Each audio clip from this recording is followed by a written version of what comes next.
All right, thank you. Item 10.3.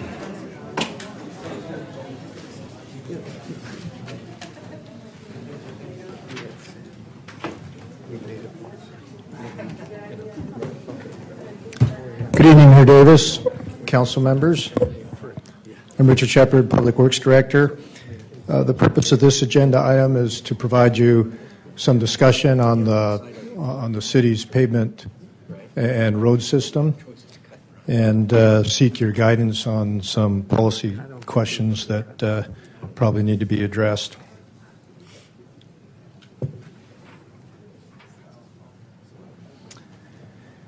Real quick background of what we're going to be looking at is going to give a quick overview of the city's road network.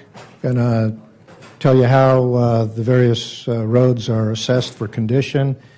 Going to give you a little background on where we're sitting right now on the entire road network. And then start talking about best management practices to try to keep the road system operating as efficient as possible.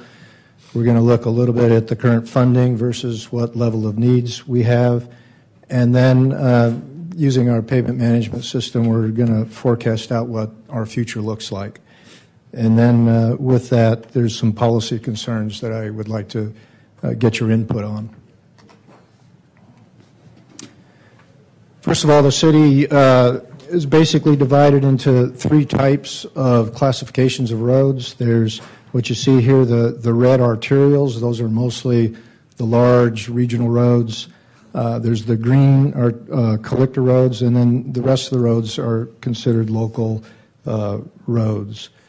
In total, there's about 1,384 lane miles of our highway system, and that in itself represents the largest asset within the city that we have to maintain. And from that perspective, it's a fairly important issue to address. We're lucky that the dynamics of this isn't so fast and eroding that we have time to make strategic decisions, but the reality is this is the largest asset that the city has to protect. So basically the local road system, there's about 905 miles of local roads. These are basically your residential streets. Most houses front on these streets and have driveways connecting to these streets. These streets start dumping or connecting to collector streets, which start carrying more and more traffic, higher speeds. We have about 197 miles of collector streets. And then they, in turn, feed into arterial streets, which are basically your regional routes that carry high traffic volumes, regional natures, and higher speeds of traffic typically. The way we look at all our roads, because there are a significant amount of them, we have to have a way to assess one road versus another, so we can start looking and using computer systems to help us decide where our most important problems are and help prioritize. So we follow a uniform inspection standard that was created by the Army Corps of Engineers. This is an industry-wide standard. Almost every public agency uses this throughout the country, and many other nations use it also. The key data component of our pavement management system relies on the condition data of the street because it looks at deterioration rates as it relates to current condition, and then forecasts out in the future what that condition will be if we don't take an action or if we take a specific action. And the score ranges from 0 to 100. As you can imagine, 100 is good, perfect street, brand new. It usually comes out inspected as a score of 100. And I've never seen a street down to 0, but theoretically you get down there and it's basically a failed street. You don't have a street that can furnish traffic the way it should be. You basically have taken an asphalt street down into gravel.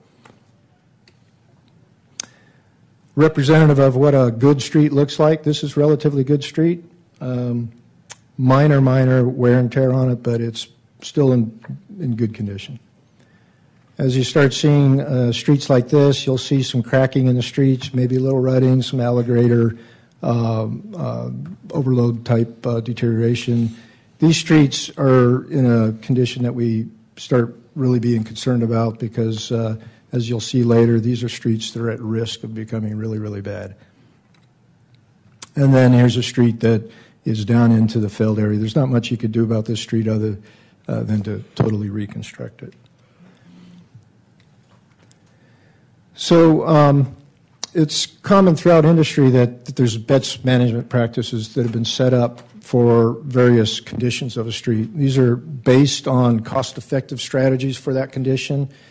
For example, if you had a really, really bad street, it doesn't make sense to put a slurry seal on it. Whereas if you have a really, really good street, it doesn't make sense to completely reconstruct it because it's just a waste of money. So these best management practices have been developed, and they're fairly industry standard. In fact, the county engineers and the League of Cities have co-sponsored a report on the condition of the agency streets or the local streets within California, and they've presented that to the legislature the last 3 years to try to garner more attention towards the infrastructure quality of local streets. So anyway, the idea behind the best management practices is also oriented around it's absolutely considered the best management practice to keep your streets in the good condition, because there your type of repair activities are basically a slurry seal or some type of simple surface treatment at a frequency of about 7 to 10, maybe 12 years, depending on when the street needs it. And they're relatively cheap as compared with all the other activities. So where we sit in the city for funding, we take in from a variety of revenue sources. For instance, the maintenance zone revenue, which we came to you about 6 months ago to request an increase to the maximum rate available. With that increase, we were anticipated to bring in about $2.4 million a year from that source. Get about $3 million from Measure A that are used for maintenance. And then we have about another $1.8 million that comes from gas tax for surface type projects, a total of about $7.2 million. We need on an annual basis about $3.2 million just to perform routine maintenance, pay our bills for traffic lights and those kind of things. This leaves about $4 million left for a surface treatment program. And if using our pavement management system, we actually need to keep our streets in the same condition they are now. This would mean our average condition of our streets is still pretty good above a pavement condition index of 70. We need about $12 million a year just to keep them there. So we have about an $8 million shortfall. This is what's here is a classic pavement deterioration curve. Many people have seen this type of thing. There's a lot of information on this slide, and let me try to describe some of it. The curve that you see there represents what a pavement will do over time. And when it's in a good condition, the score is usually considered, the pavement condition index is usually considered above 70. And then over time, it slips down between 70 and 50. We figure that's a fair condition. And anything below 50 is poor. And the reason these are significant is you can see the curve. Right now, the red dots represent what the city's average condition of the streets are. Right now, we're hovering at about 73 on average. We have a lot of streets that are really good. We have some streets that are pretty bad. But in general, we hover at 73. And we're right at the inflection point on this curve where we start dropping pretty rapidly. So if we can't hold our position there, we're going to start dropping rapidly, where in 5 years we're anticipating to be at 68. This would be on our current pattern of expenditures. In 10 years we'd be at 60, and then in 20 years from now we'd be down to 43. And you can see on this other side of the scale, the vertical lines, the vertical portion of the chart over here represents the number of streets that we have in these various conditions. So while 73 is the average, we currently have 79% of our streets that are in this area. Some are very, very good, though, which is why, even though we only have 79% in this good area, many of them are well above 73, and that's keeping our average fairly high. So there's a lot of information here, including the amount of dollars it would take us in today's dollars to take every single street we have that it has some repair needs and eliminate the repair needs, which would basically pop all the streets up in this good area. So where it sits today, if we had $41 million, we could basically take all these bad streets and put them in a good condition. In 10 years, it would take us $169 million to do the same thing, and in 20 years, it would take us $481 million to do the same thing. And again, these are in today's dollars. They're not inflated for those future concerns. So using all that information, this is a pictorial of how the streets look now, where green represents the streets that are in good condition. Yellow represent those streets that are at risk. They're between that 50 and 70 stage. And then red represents the streets that are beyond repair and they need major reconstruction. And as you can see, we're looking pretty good right now, and that's probably a function because we're a young city. A lot of our roads in the new areas are relatively new, so they haven't had a chance to really deteriorate to the point where they need some problems, or they have some problems. But if we don't do anything with the available funding and just continue doing work like we've been doing with the budgets that we have, this is what we'll look like in 20 years. We'll have an average network pavement condition index of about 42, and you'll see the streets look pretty red. So this actually presents an issue that 6 months ago we were going to come, I was planning on coming to talk to you about policy considerations and have maybe different recommendations. So the recommendations area has changed in the last 6 months, and I'll explain that to you in a little bit. But basically, the real issue is we got to close either the gap in the funding by finding another revenue source, or we have to change our prioritization process where we either can focus our energies on only a certain segment of our road system. Maybe we just do the arterials, or maybe we just do the residential, or maybe we only work on the projects that are really, really bad and forget trying to keep things good. But whatever it is, we have to change our strategies because where we're going right now is just not going to be effective. So our recommendation on this particular issue is to not do anything right now, and that is because there's a possibility of a new countywide sales tax measure that could be placed on the ballot in November of 2014. And if successful and passed by the voters, there could be a significant improvement to our revenue stream to be able to attack this problem. But there is another policy consideration that I do think needs addressing, and that's associated to greenhouse gas issues and our own climate action plan. Our own climate action plan has goals to reduce carbon emissions, and one of those goals has an implementation recommendation to start considering using more concrete streets. It doesn't say it in this manner. It says it to use a higher albedo street, but most people don't. I even had to look up the word albedo. Albedo is the reflectivity of an object, and a concrete street reflects heat better rather than absorbing it, so it makes us better for resisting heat sinks. And what that would do is if we increase the use of concrete streets, we'd be better compliant with our own climate action plan. Problem with that is concrete streets do have higher initial costs, so there's a lot of resistance of upfront costs. However, the benefits of that are the life cycle cost, which includes upfront costs and ongoing maintenance, is actually cheaper with a concrete street. So there are some advantages, but it requires an upfront investment to do. And in general, there's an assumed, the analysis indicates this. I mean, there's supporting work in it. You'll have asphalt industry attacking the concrete industry and vice versa on trying to really decide what the true life cycle costs are. But it's pretty well understood that there's life cycle cost savings associated with concrete. And on arterials, it's a little less than it would be on residential streets. We're estimating about a 15% savings of the entire life cycle of a street if we went to concrete on residential streets.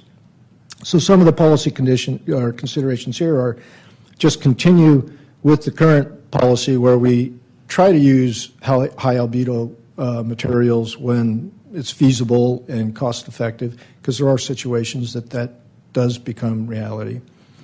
Or two is to force the use of higher albedo materials regardless of their cost effectiveness because of the requirements for reducing our greenhouse gas emissions and also our compliance with our own climate action plan. I would recommend, or at least as staff, I would recommend that if we chose that path, that I would rather put the more stringent requirement onto the residential side of the equation rather than the arterial and collector side, because most of our arterials and collectors are already in, and combining concrete with asphalt is not necessarily always a good thing to do. And it would be very costly to remove asphalt that's there when we have a repair job to put in concrete. Another reason is the residential streets are proven to have a higher or a better life cycle cost using concrete than the arterials and collectors. So those are the main policy questions. But let me real quickly talk about new Measure A, because I think that's something that is a very promising thing to solve this problem, not only for us, but the rest of the region.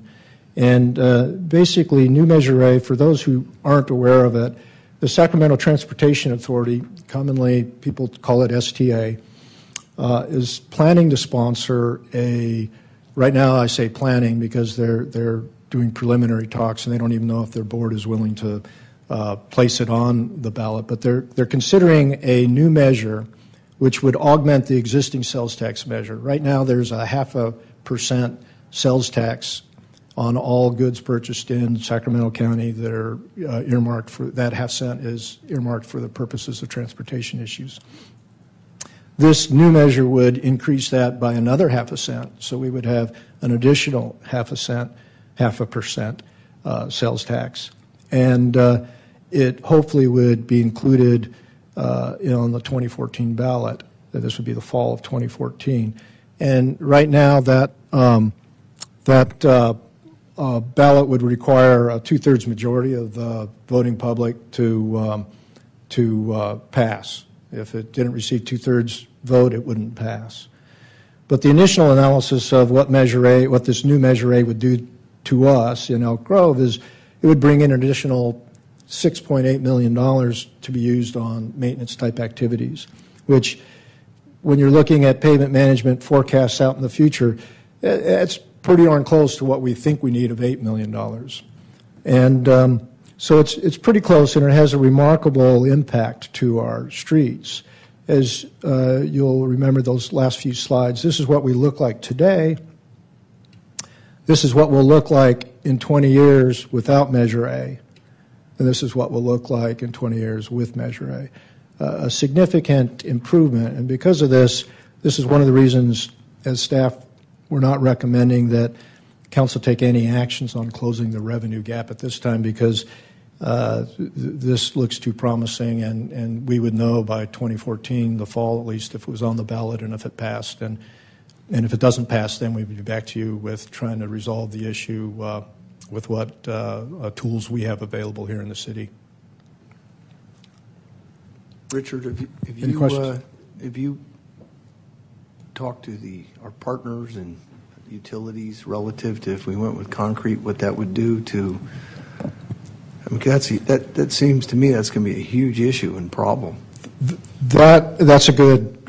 We've had indirect talks with them because we all know that concrete is a little harder to go through than asphalt, and there's comments on them. We've talked directly with them on some intersections because that's where we get a lot of our wear and tear with trucks starting and stopping. So intersections on major roads, like you see it up here, Laguna Springs and Laguna, the road ruts pretty badly with all the trucks coming and stopping, hot pavements start shoving around. So we're thinking of actually replacing the whole intersection with concrete so that we don't get that problem. And that's where we start getting concerns and opposition from many of the utility companies, particularly water, sewer, and some of the other utilities that are in our streets. So yeah, that's some dialogue that would still have to happen. Okay, because I know from, and that's what I do for a living, so that's always a extreme difficult thing to deal with is whatever type of paving you have to work around. And I'm not an expert. I don't know how well the bonding is between patching concrete and patching asphalt, but I know they got it down pretty good on asphalt. I don't know how well it bonds with. I know you got a core drill and a lot of things on concrete to get them all to bond, but I agree with you. The life cycle and maintenance on concrete definitely is a lot less. Yes. But that is just something that to maybe before we make a decision on that in the future to make sure we get all of our sister agencies and utilities to get their feedback as well. Yeah. Good point. So you're just asking, you're basically recommending that we tonight wait and see what happens with Measure A and support it, right? I mean, does that summarize what you're looking for? Yeah, that's at least my recommendation tonight is basically to not take any specific actions on any of these items, but continue a watching process. The only item or policy consideration that I would think that if you felt strongly to chime in one way or the other, and I believe Councilman Detrick raised a really good point, and that's that the idea of our climate action plan encouraging us to use higher albedo materials sort of paints a picture that we ought to be using concrete. There are some advantages to it. There are some disadvantages, not only upfront costs, but some of our sister utility companies might not like that. But we are still recommending continue on with the process that we have in place, knowing, though, that it's not, I guess, rigidly adhering to the climate action plan in terms of, well, I guess is it something that we should be doing a little more aggressively on? Okay. And it sounds like at least one comment so far, which I think is a good idea, is that we reach out to some of the utilities and see what their perspective is as well. I'm sure they've dealt with this in other jurisdictions. Any other? Yep. Councilman Hume. Thank you, Mr. Mayor. I would just say that the lower life cycle costs is debatable. Obviously, the actual structural integrity of the concrete may withstand time a little bit better, but if you look at Southern California cities that used a lot of concrete streets prior to asphalt really becoming the norm, when you go back to patch concrete or kind of limp it along, it is not aesthetically pleasing in the least. And so I think there are opportunities with asphalt that you don't have with concrete as far as how do we limp this street along for a while. And so you really have to look at a catastrophic failure. And then I think the issue about the two materials, new and old, bonding together is a good one. So I would say continue current policy until we have better information. But I want to give you a little bit of update on the new Measure A. I was speaking with Brian Williams, the executive director from STA, at the paratransit event today. And he said that he only has funding to go after it once. And so if this first go-round doesn't show overwhelming public support for the 2014, he can't afford to fund it and lose.